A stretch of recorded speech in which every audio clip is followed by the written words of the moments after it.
쌍대 개념을 통한 경제학 연습 두 번째 시간이 되겠습니다. 이번에는 대비되는 개념으로서 실증경제학과 규범경제학 이렇게 두 가지의 대비되는 개념을 대비시킴으로써 경제학을 이해해 보도록 하죠. 자, 먼저 문제를 제시하면 다음 중 어느 것이 실증경제학의 명제인가? 자, 다섯 가지 이제 지문이 있습니다. 그래서 여러분들이 한 20초 정도의 시간을 줄 테니까 한번 그 문제를 풀어 보기 바랍니다.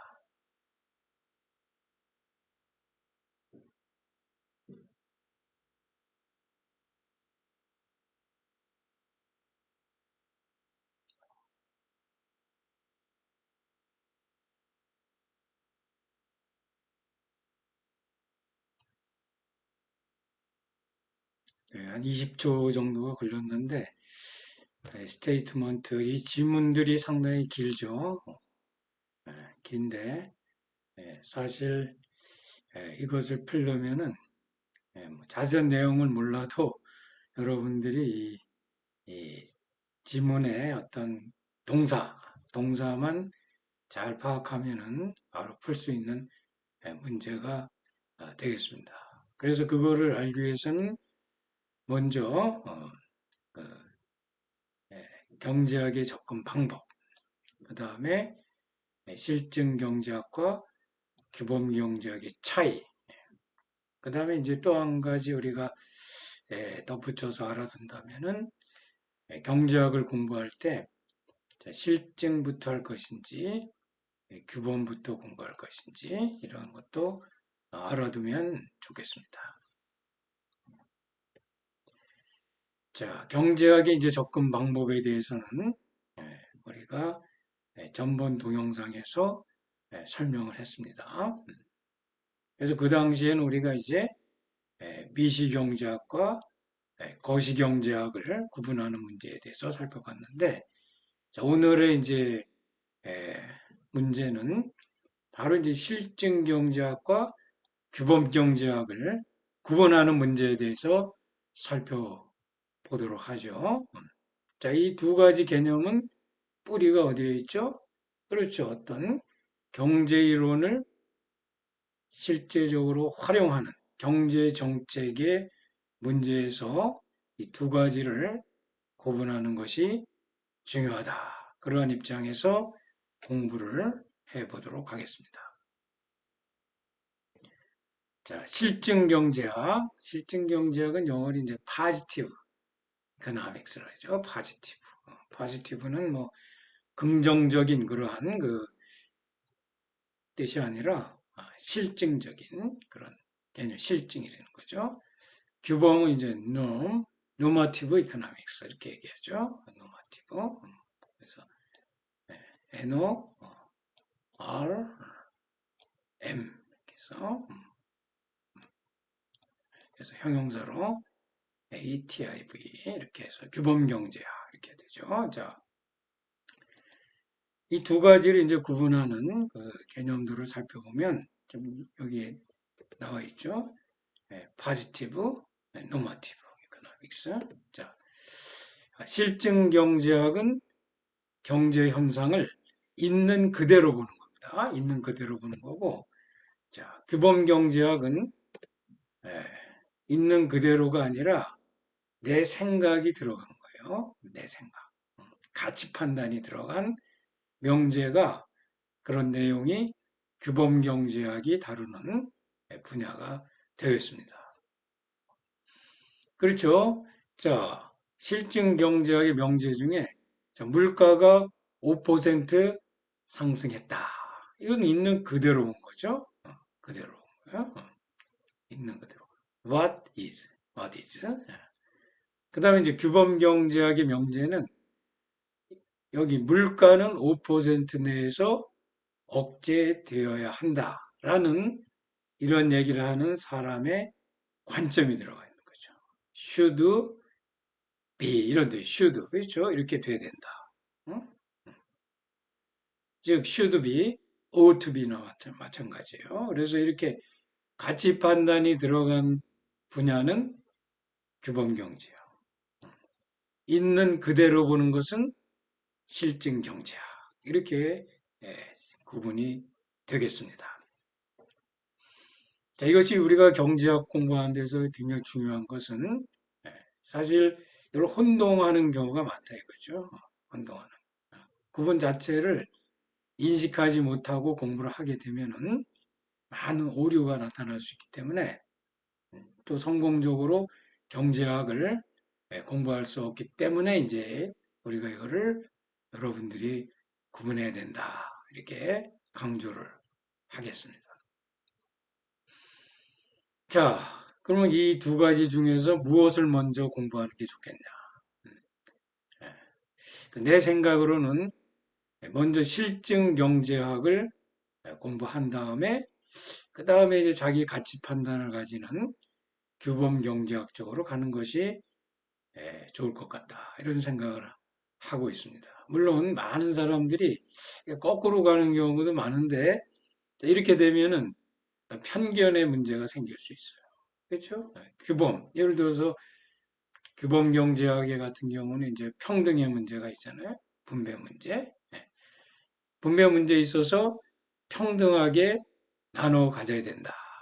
이런 게 이제 하나의 명제가 될 수 있는데 자, 그렇게 되면은 실증 경제학을 분석할 때 그 틀 안에서 모든 것을 보기 때문에 그 내용이 관찰하는 내용들이 제한을 받을 수가 있다. 그래서 이런 방향보다는 실증 경제학에서 규범 경제학으로 가는 방향이 더 좋지 않겠느냐. 이러한 제안을 하겠습니다. 물론 실증 경제학을 해서 단절적으로 이렇게 딱 구분되는 건 아니죠. 그렇죠? 우리가 여기서 출발해서 공부하다가 다시 또 뭐예요? 피드백을 하면서 서로 상호 보완적으로 공부를 해야 되겠습니다. 여기서 이제 우리가 우려되는 점은 여기서 출발해서 일로 가는 것은 좀 문제가 있다. 여기서 출발해서 가면서 서로 상호 교류하는 것이 좋겠다.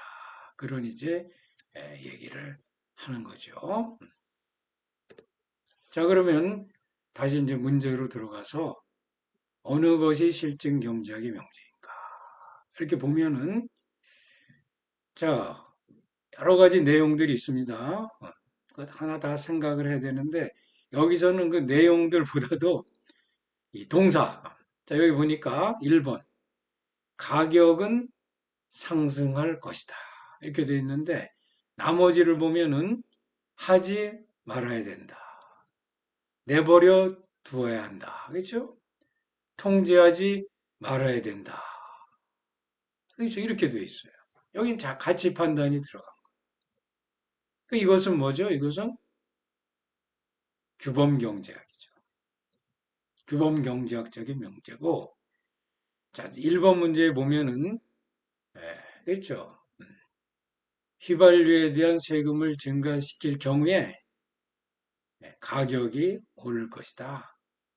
오른다. 그런 이제 명제죠. 현실을 그대로 예측하는 그런 명제이기 때문에 바로 1번이 실증 경제, 실증 경제. 답은 뭐예요? 바로 1번이 되는 거죠. 그래서 이 차이를 알면은 바로 이 문제를 여러 가지 내용들을 이제 관심을 갖기보다는 그렇죠. 보다는 그 가치 판단이 들어간 건지 아닌지만 보면 바로 풀 수 있는 문제가 됩니다. 여담을 하자면은 많은 그 학생들이나 수험생들이 경제학 공부를 하죠. 시험을 잘 보기 위해서 공인회계사라든가 감정평가사, 보험계리사, 또 공무원 시험 이런 데 이제 시험을 보게 되는데 사실 그 문제들이 긴 게 많이 나오죠. 시간은 제한되어 있는데. 그래서 시간이 중요한데 이런 문제 풀 때 이 내용에 집중하게 되면 이제 시간이 많이 흐르게 되는데 우리가 실증 경제학과 규범 경제학 바로 이게 떠올라야죠. 그렇죠? 대비를 시켜서 그럼 그 가장 큰 차이가 뭐예요? 관찰자의 경제학자의 가치 판단이 들어갔느냐 안 들어갔느냐 있는 그대로 보느냐 그렇지 않느냐 거기 초점을 맞추게 되면 바로 10초도 안 돼서 풀 수 있는 문제죠. 이거는 또 문제가 있죠. 모두가 규범 경제. 아니, 저희 하나가 실증 경제이겠지. 이게 바로 눈에 보인다 이거죠.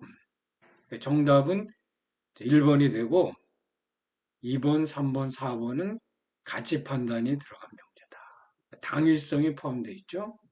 should be, ought to be 포함되어 있죠.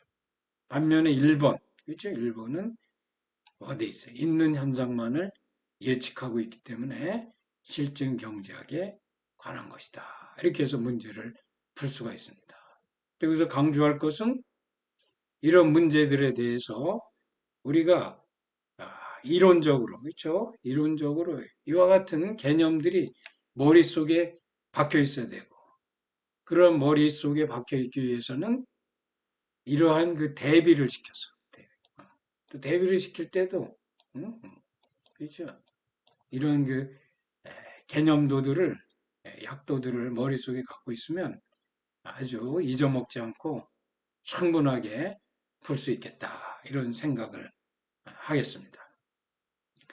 자, 이번에 두 번째 시간에 실증경제학과 규범경제학 또 문제를 풀어봤습니다.